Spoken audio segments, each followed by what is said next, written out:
Olá, seja muito bem-vindo. Eu sou Tabata Pote e começa agora uma entrevista especial. No programa de hoje, nós vamos falar sobre a retomada do pente fino do INSS durante o mês de agosto. A medida será realizada em conjunto com os Ministérios da Previdência Social e do Desenvolvimento Social em mais de 2 milhões de benefícios. Vamos entender melhor esse assunto e saber como evitar o corte do seu benefício com a doutora Maria Faiocchi, advogada especialista em Previdência Social. Olá, doutora, seja muito bem-vinda.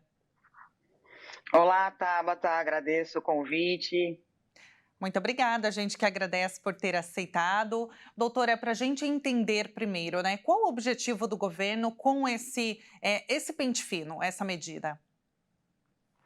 Então, a medida inicial, né, é verificar a existência de irregularidade no benefício.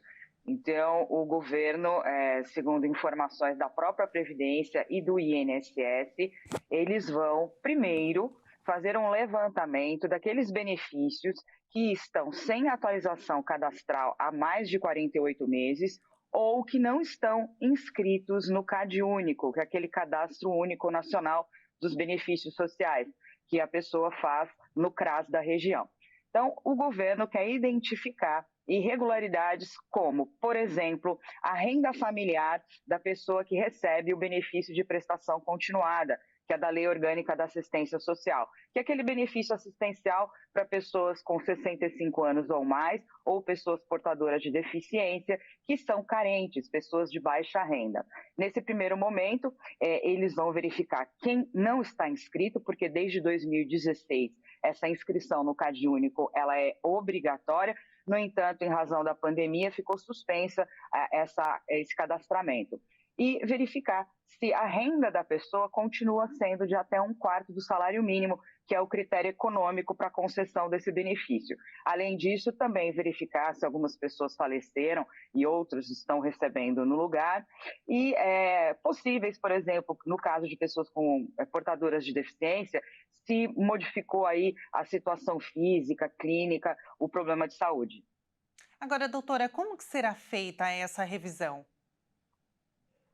Olha, eles vão primeiro identificar, né, esse público-alvo, né, pessoas sem cadastramento ou pessoas que estão há mais de 48 meses sem atualização. Vai ser enviada uma notificação, essa notificação vai ser via bancária, ou seja, quando a pessoa for receber o benefício, ali na tela do monitor do caixa eletrônico ou no caixa, onde ela vai receber o dinheiro, vai ser informado que ela precisa fazer ou o cadastramento ou a atualização. Se ela residir numa cidade de até 50 mil habitantes, o prazo que ela tem para fazer esse recadastramento é de 45 dias. Em cidades acima de 50 mil habitantes, o prazo vai ser de 90 dias.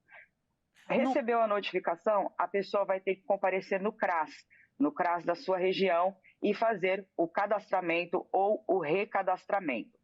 Após esse procedimento, o INSS vai verificar se a irregularidade foi sanada. Estando tudo ok, o benefício continua a ser pago.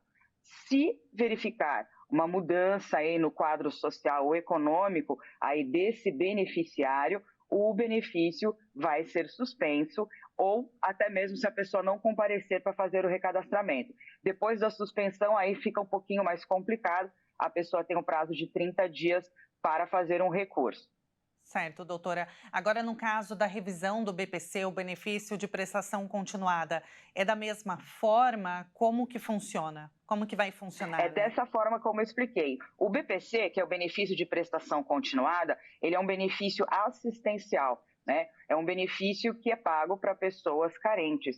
Não é uma aposentadoria, então ele pode ser revisto a cada 2 anos. Então, por isso que nessa primeira leva, nesse primeiro procedimento do pente fino, vão ser verificados esses casos do BPC, que muita gente conhece popularmente como LOAS, né? A gente fala BPC, mas até para o pessoal de casa entender melhor, muita gente fala assim, fulano recebe o LOAS, né? O meu vizinho, o meu tio, o LOAS é esse benefício, ele não é uma aposentadoria. Tanto é que ele não paga 13º, ele não gera pensão e ele pode ser cortado quando verificadas as modificações. Depois que eles verificarem essa situação do LOAS, aí a segunda etapa, Aí pessoas que recebem, por exemplo, auxílio-doença, aposentadoria por invalidez, benefícios por incapacidade. Essas pessoas também estão previstas aí no pente fino. No caso dos moradores do Rio Grande do Sul, que foram afetados, né, por conta das enchentes no finalzinho de abril, maio, as regras, elas são diferentes, doutora? Eles estão excluídos, né, em razão da tragédia no Rio Grande do Sul, dos problemas que eles enfrentaram, né, muitas agências continuam fechadas, a precariedade do atendimento da Previdência, inclusive também do CRAS, geralmente ficam nas prefeituras, subprefeituras, eles estão isentos, né, eles não vão participar em nenhum primeiro momento do pente fino. Muito provavelmente o Ministério da Previdência, junto com o INSS, numa segunda etapa, vão divulgar quando eles serão incluídos nesse pente fino.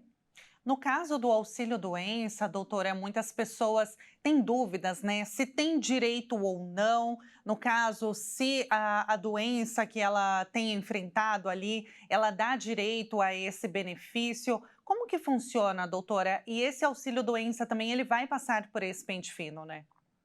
Tá. O benefício de auxílio-doença, né, que é um nome antigo, hoje ele chama-se, depois da reforma da Previdência de 2019, o nome que eles deram é um benefício por incapacidade temporária, mas todo mundo continua chamando de auxílio-doença. Ele é pago para quem é segurado da Previdência, ou seja, está em dia ali com as suas contribuições, não importa se é um autônomo ou um trabalhador com carteira assinada, ele passa por perícia. Desde que ele comprove essa incapacidade, o INSS ele paga mensalmente esse benefício até ele recuperar a sua capacidade de trabalho e voltar para o mercado de trabalho. Esse benefício também vai entrar aí no pente fino, ele vai estar incluído, né, numa etapa seguinte. É muito importante a gente fazer esse alerta agora, que essas pessoas vão passar por perícia médica. E perícia médica, a gente sabe que aqui no Brasil é bem complicado, né? Principalmente para quem, por exemplo, depende do SUS, que precisa ali, quando passar na perícia, apresentar um laudo atualizado, exames recentes, o histórico, né, da doença. Então, é bom a gente já alertar que, como eles também vão ser incluídos, quem depende do SUS tem dificuldade, por exemplo, em ser atendido na rede médica, já comece, né, a se adiante e já marque médico para solicitar laudos e relatórios recentes, renove seus exames, agende esses exames aí na rede pública, que a gente sabe que demora muito. E uma coisa muito importante, peça o prontuário médico, que é o histórico, né, do atendimento, do tratamento feito, porque isso vai valer muito na perícia, porque o perito ele vai verificar se a pessoa, durante o período de afastamento, ela foi regularmente ao médico, ela estava se tratando, tomando a medicação ou fazendo as terapias indicadas. Isso ajuda muito na hora da concessão, tanto do auxílio-doença como da aposentadoria por invalidez. E como recorrer, doutora, da decisão em caso de corte? Isso é muito importante também, boa pergunta, porque a gente sabe que o INSS está enfrentando uma greve, né, nacional que está complicando muito. Além disso, a gente já vem de um histórico de pandemia, benefícios parados, recursos parados, todos pendentes de análise. Com o pente fino, a tendência é isso se agravar. O ideal é que a pessoa, assim que receber a notificação de corte do benefício, de suspensão, procurar um especialista e muitas das vezes o especialista vai indicar já de pronto ingressar na justiça, procurar o judiciário, porque em alguns casos você entrar com um recurso administrativo na Previdência pode demorar mais tempo do que você entrar na justiça, porque hoje a justiça que cuida desses casos da Previdência é a Justiça Federal, e a gente tem ali a graça de ter aqui no Brasil os juizados especiais federais, que eles são céleres, eles são rápidos.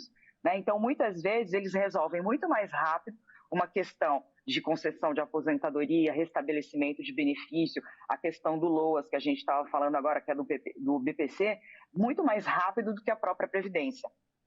Agora, no caso, como que a pessoa ela pode fazer, então, esse cadastro? Quais documentos ela deve levar, doutora? Olha, ela deve procurar o CRAS da sua região com os seus documentos pessoais, RG, CPF, eu sempre recomendo também levar certidão de casamento ou nascimento e também os documentos que comprovem a renda. Exemplo, ela mora numa casa onde moram, por exemplo, 6 pessoas. dessas 6 pessoas, 2 trabalham.